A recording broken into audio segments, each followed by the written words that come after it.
அஸ்ஸலாமு அலைக்கும் வரஹ்மத்துல்லாஹி வபரகாத்துஹு. Welcome to our channel.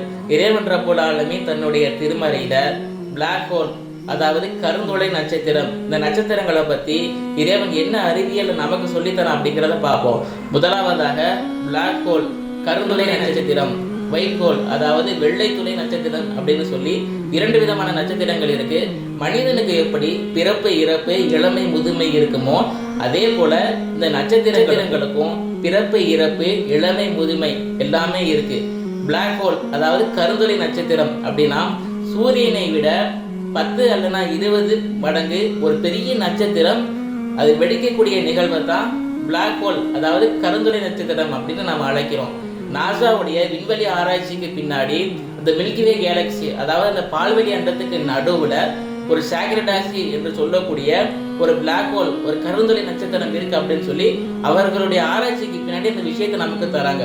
அது மட்டும் இல்லாம 19th செஞ்சுரியில ஆல்பர்ட் ஐன்ஸ்டீனுடைய அந்த தியரி ஆஃப் ரிலேட்டிவிட்டி என்று சொல்லக்கூடிய அவருடைய ஃபார்முலாவை வச்சு பிளாக் ஹோல் இருக்கலாம், அதாவது இந்த கருந்துளை நட்சத்திரம் இருக்கலாம்னு சொல்லி அவருடைய விஷயத்தை நமக்கு சொல்லித்தராரு. அது மட்டும் இல்லாம இவருடைய ஆராய்ச்சிக்கு பின்னாடி சுமார் 100 வருடம் கழிச்சு அந்த பிளாக் ஹோல், அந்த கருந்துளை நட்சத்திரத்துடைய இருப்புகள் அதிகமாகவும் அந்த ஆராய்ச்சியாளர்கள் பிளாக் ஹோல் இருக்கிறது உண்மை அப்படின்னு சொல்லி அவங்க அந்த விஷயத்தை உண்மைப்படுத்துறாங்க. ஆனா இதனுடைய கிராவிட்டி எவ்வளவு அப்படின்னு சொன்னா பூமியை விட சுமார் 1.6 ட்ரில்லியன் அளவு அதிகமா இருக்கு அப்படின்னு சொல்லி ஆராய்ச்சியாளர்கள் நமக்கு சொல்லி தராங்க.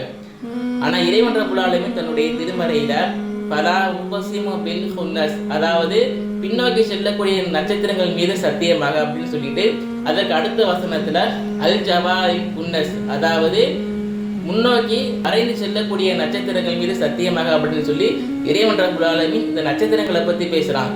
இறைவன் ரப்புல் ஆலமீன் பல 100 ஆண்டுகளுக்கு முன்பாக இந்த விஷயங்களை செஞ்சு காமிச்சு நமக்கு சொல்லியும் கொடுத்துட்டான். நீ வரக்கூடிய காலங்களில் இது போன்ற விஷயங்களை நாம் அதிகம் தெரிந்து கொள்ள இறைவன் நம்ம அனைவருக்கும் ரஹ்மத்து செய்வானாக. அஸ்ஸலாமு அலைக்கும் வரஹ்மத்துல்லாஹி வபரகாத்துஹு.